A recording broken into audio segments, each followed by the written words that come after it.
Place maintenant à votre rendez-vous culturel du week-end. Il y a du monde à Paris. Notre invitée est la danseuse étoile et chorégraphe Marie-Agnès Gillot.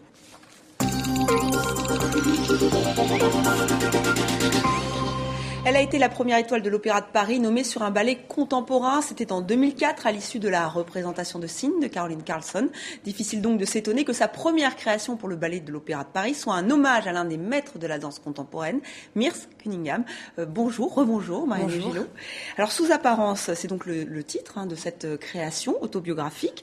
La première, c'était mercredi. Alors, vous dites que c'est un hommage à Merce Cunningham, mais moins dans le langage chorégraphique que dans la démarche artistique, d'où cette envie de travailler avec des artistes plastiques comme Olivier Mossé, on va voir tout de suite l'image, et signé décor. C'était ça qui vous a motivé ? Oui, c'était ma première idée, c'était de recréer ces équipes artistiques qui ont existé dans les années 20, dans les années 30 en Russie, après-guerre en France, où il y avait des grands artistes qui se réunissaient et qui formaient qui décrivaient un projet. Et ça m'intéressait.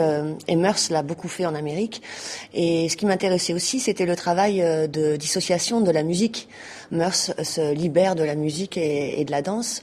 Et donc j'ai aussi fait un clin d'œil là-dessus sur le troisième morceau, Intersection de Feynman, où les danseurs dansent complètement, ils sont autonomes sur la musique. Il y a aussi des mini-révolutions dans ce ballet. Alors, on va les voir tout de suite. Et vous les mettez en difficulté, vos danseurs. J'ai choisi un des passages qui est un des plus forts que j'ai trouvé un des plus forts. On appelle ça les slides. C'est-à-dire, vous les faites évoluer sur un parquet, sur un sol très, très glissant. On regarde.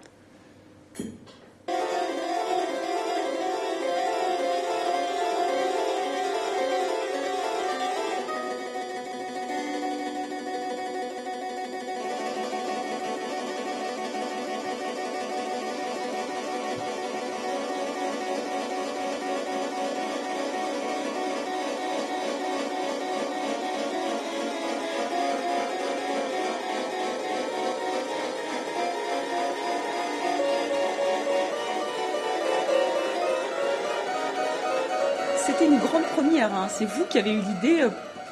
C'était la première fois que les danseurs de l'Opéra de Paris se trouvaient confrontés à ce genre de sol.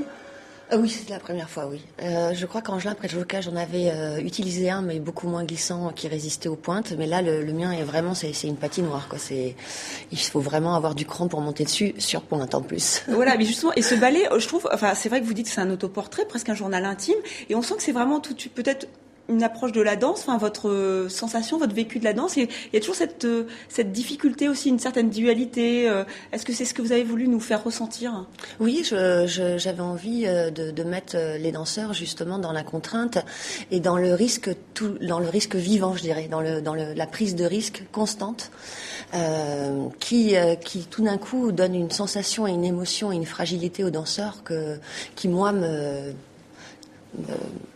vous touche énormément. Ouais. Alors justement, on va regarder, là, vous avez même mis les danseurs sur pointe, non pas les danseuses, on précise, et ça, ils ne l'avaient jamais fait, et au début, ils n'étaient pas totalement, séduits. On va dire ça. Ça a été dur pour eux, ça a été difficile ? Ça a été très difficile, ouais. C'est un apprentissage de 3 semaines. Quand on pense que nous, les danseuses, on met 5 ans d'école de danse à pouvoir monter sur pointe convenablement et peut-être toute une carrière à vraiment les apprécier. Là, mes danseurs, en 3 semaines, ils ont dû monter sur pointe. Ils ont travaillé avec mon assistante Florence Claire qui leur a retrouvé des exercices de pédagogue qu'elle avait de 20 ans, donc des grosses phrases de classiques très dures pour commencer tout de suite dans le vif du sujet. Et oui, parce que vous jouez un peu sur cette dualité aussi, puisque les danseuses, à un moment, portent les danseurs, c'est une autre forme de portée. Et on pense, quand vous dites que c'est une œuvre un autoportrait, oui. On a vu des colonnes vertébrales. On sait, vous le dites, vous avez même des soucis. Les pointes, les fameuses pointes. Et même là, on se demande ce que c'est. Mais ça, c'est une sculpture que j'ai réalisée avec mes pointes mortes. Voilà. Et ça, alors pourquoi justement ce choix des pointes ? Parce que c'est une souffrance obligatoire pour toutes celles qui veulent faire du ballet, qui veulent danser ? Pour moi, c'est pas une souffrance. Moi, c'est l'objet que je préfère. C'est mon objet fétiche. Moi, je peux pas vivre sans la pointe. C'est impossible. Et vous avez d'autres projets aussi, vous aimez bien, vous en avez vu, vous avez travaillé avec Olivier Mossé, vous avez travaillé avec Sophie Calle, avec Benjamin Biolay. Il y a d'autres projets comme ça où justement vous voulez mêler ces disciplines, ces artistes ? Oui, j'ai toujours des idées. Non, là, peut-être un petit court-métrage pour une une association qui me tient beaucoup à cœur. Et on espère le voir très vite. Donc voilà, là on voit quelques images encore de ce ballet qui pose beaucoup de questions et qui vraiment touche. Donc merci encore Marie-Agnès Gillot d'être venue sur notre plateau. Vous avez une actualité chargée à l'Opéra de Paris, mais là le ballet donc sous apparence c'est jusqu'au 10 novembre. Voilà, et c'est la fin de ce journal. Merci à vous de l'avoir suivi. Excellente suite de programme sur TV5 Monde.